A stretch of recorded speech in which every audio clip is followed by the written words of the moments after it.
अस्सलामुअलैकुम, welcome to my YouTube channel. Previous lecture में हमने मॉर्फ इफेक्ट को डिस्कस किया था। आज हम मॉर्फ इफेक्ट के साथ साथ रोटेशन को भी डिस्कस करेंगे। यहाँ पे इमेज लाइब्रेरी में से मैंने कुछ इमेजेस को फाइंड आउट करके रखा है। आपको अगर याद होगा तो कल हमने ये दो इमेजेस यूज़ किए थे, तो आज हम इनको रीयूज़ कर लेते हैं। सबसे पहले इसको यहाँ पे प्लेस किया और इसकी मैं डायरेक्शन चेंज करना चाहती हूँ, तो यहाँ पे आके मैंने इसको मिरर कर दिया, यानी फ्लिप हो गया ये। और इसकी एनिमेशन वगैरह सेट कर लेते हैं। ओके किया और इसको प्लेस कर दिया यहाँ पे और इसका कैमरा सेट कर दिया। अब दोबारा से आए, ये वाली बाईसाइकिल जो कि हमने कल भी यूज़ की थी, इसी को दोबारा यूज़ कर लेते हैं। मकसद तो आपको सिखाना ही है। इसको रखा यहाँ पे और इसी की एक कॉपी ली और पेस्ट कर दिया। अब ये जो पेस्ट की है इसको यहाँ पे ला के इसको आप यहाँ से भी रोटेट कर सकते हैं या फिर आप इसकी प्रॉपर्टीज़ में से जाके भी कर सकते हैं। इसको बाद में करते हैं, पहले इसकी प्रॉपर्टीज़ को सेट कर लें। इसका मैं ड्रा टाइम कम कर रही हूँ ताकि जल्दी से ड्रा हो जाए। और इसका आपको अगर याद हो तो जब हमने मॉर्फ इफेक्ट अप्लाई करना हो तो फर्स्ट एलिमेंट का हमने पॉज टाइम और ट्रांजिशन टाइम 0 रखना होता है। और इसकी कैमरा पोजीशन भी सेट कर दी। अब आते हैं इस वाले एलिमेंट पे और इस पे हम अप्लाई करेंगे मॉर्फ। और मॉर्फ के साथ साथ इसके ऊपर हमने रोटेशन अप्लाई करनी है। आप यहाँ से भी कर सकते हो, प्लस के साइन से, माइनस के साइन से, या फिर आप यहाँ से रोटेशन को टाइप भी कर सकते हो। तो जैसे आपको ठीक लगे आप उस तरह से कर सकते हैं। यहाँ से आप स्पीड को कम या ज़्यादा करोगे। ओके किया, ऊप्स, इसको सिलेक्ट करना ज़रूरी है। ओके किया। अब मैं इसकी रोटेशन यहाँ से सेट कर रही हूँ।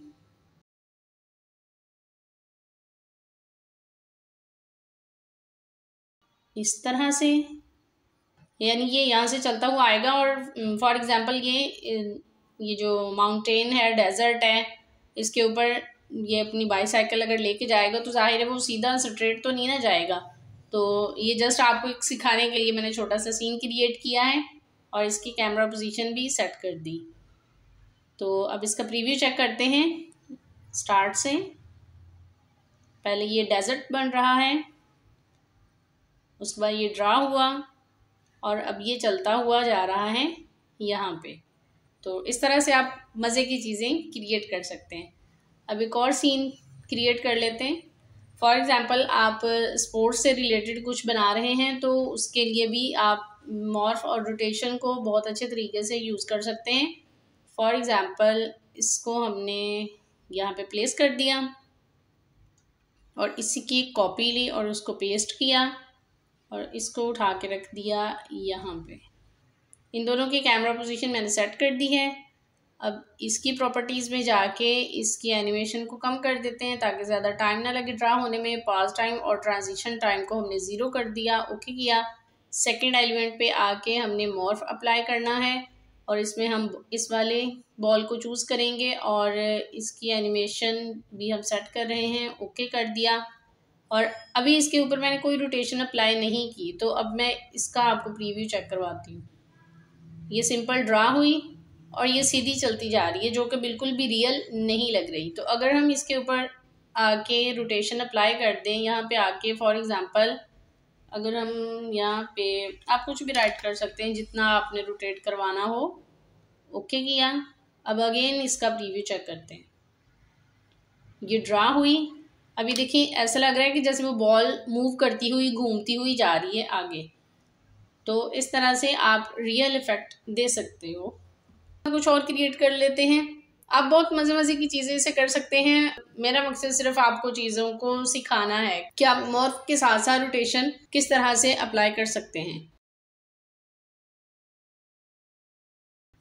ये सिंपल एक हमने टैब का एलिमेंट ऐड किया, इसकी कैमरा पोजीशन सेट की, इसी की कॉपी ली और इसको यहाँ पे ही हमने प्लेस कर दिया। तो यहाँ पे मैं आपको ये दिखाना चाहती हूँ कि आप रोटेशन को क्लॉकवाइज और एंटी क्लॉकवाइज दोनों तरह से अप्लाई कर सकते हो। इसका पॉज टाइम और ट्रांजिशन टाइम 0 किया। अब सेकंड एलिमेंट के ऊपर आए और इसको हमने मॉर्फ इफेक्ट दिया।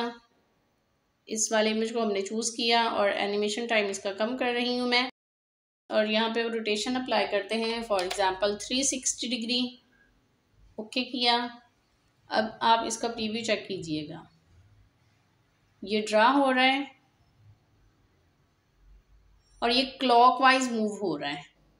क्लॉकवाइज मूव होके तो फिर अब ये वाला जो एलिमेंट है ये सेकंड एलिमेंट है, और अब अगर हम यहाँ पर आके इसके साथ माइनस का साइन लगा दें तो अब ये एंटी क्लॉकवाइज रोटेट होगा। ये ड्रा हुआ, ड्रा होने के बाद अब ये एंटी क्लॉकवाइज मूव कर रहा है। See this. तो इस तरह से आप जिस तरह से भी रोटेशन अप्लाई करना चाहो आप कर सकते हो। अच्छा, कल के लेक्चर में आपको मैंने एक इम्पॉर्टेंट बात और भी बतानी थी जो कि मेरे माइंड से स्किप हो गई थी। फॉर एग्जांपल आप मॉर्फ अप्लाई करना चाहते हो इसके ऊपर, गाड़ी के ऊपर। मकसद आपको ये बताना है कि जब कोई चीज़ दूर होती है तो वो छोटी होती है, और जैसे ही वो करीब आएगी, जैसे अभी यहाँ पे अगर हम इसको रखें और इसकी कैमरा पोजीशन हम सेट कर दें, इसी की हमने एक कॉपी ली, पेस्ट किया, और हम ये चाहते हैं कि ये गाड़ी चलती हुई यहाँ पे आए, तो जाहिर है जब ये गाड़ी पास आएगी तो ये थोड़ी सी बड़ी हो जाएगी। तो आपने भी मॉर्फ इफेक्ट को अप्लाई करते हुए ये ध्यान रखना है कि जो चीज़ें हैं वो रियल लगें। अब ये यहाँ से यहाँ तक चलती आएगी, जाहिर बात है कि कोई चीज़ हमसे दूर होती है तो वो छोटी लग रही होती है, लेकिन जब वो हमारे पास आती है तो वो बड़ी हो जाती है। तो अब इसका कैमरा रिमूव करके मैं अगेन सेट कर रही हूँ, इसकी एनिमेशन टाइम कम किया, पॉज टाइम और ट्रांजिशन टाइम को 0 कर दिया, और इसके ऊपर आके हम मॉर्फ अप्लाई कर देंगे।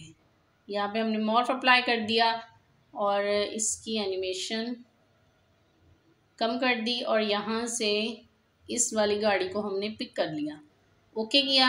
अब यहाँ से इसका प्रीव्यू चेक करें, ये ड्रा हो रही है, ड्रा होने के बाद ये चलती हुई जैसे जैसे करीब आएगी तो बड़ी होती जाएगी। See this. तो कल वाले लेक्चर में ये बात मैं आपको बताना भूल गई थी जो कि मैंने आज आपको बता दी। आई होप आज का लेक्चर भी आपको मज़े का लगा होगा, तो ट्राई कीजिए morph effect plus rotation. Next lecture तक के लिए मुझे इजाज़त दीजिए। Thank you. अल्लाह हाफिज़।